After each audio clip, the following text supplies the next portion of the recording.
جو کوئی عزت چاہتا ہو اسے معلوم ہونا چاہیے کہ عزت ساری کی ساری اللہ کی ہے۔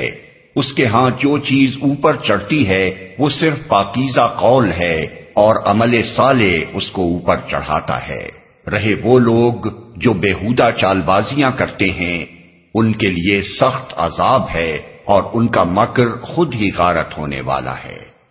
عزت ساری کی ساری اللہ کی ہے۔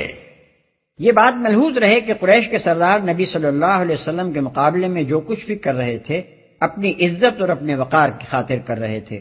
ان کا خیال یہ تھا کہ اگر محمد صلی اللہ علیہ وسلم کی بات چل گئی تو ہماری بڑائی ختم ہو جائے گی، ہمارا اثر و رسوخ مٹ جائے گا اور ہماری جو عزت سارے عرب میں بنی ہوئی ہے وہ خاک میں مل جائے گی۔ اس پر فرمایا جا رہا ہے کہ خدا سے کفر و بغاوت کر کے جو عزت تم نے بنا رکھی ہے یہ تو ایک جھوٹی عزت ہے جس کے لیے خاک ہی میں ملنا مقدر ہے۔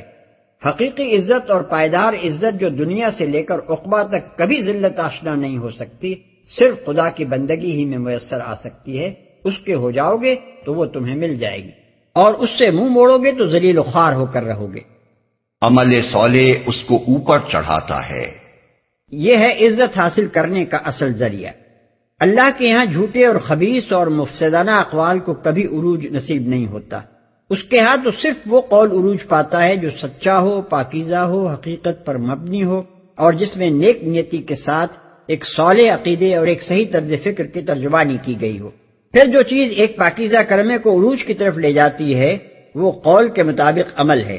جہاں قول بڑا پاکیزہ ہو مگر عمل اس کے خلاف ہو وہاں قول کی پاکیزگی ٹھٹر کر رہ جاتی ہے۔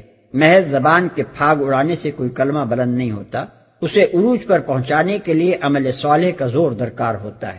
اس مقام پر یہ بات بھی سمجھ لینی چاہیے کہ قرآن مجید قول صالح اور عمل صالح کو لازم و ملزوم کی حیثیت سے پیش کرتا ہے۔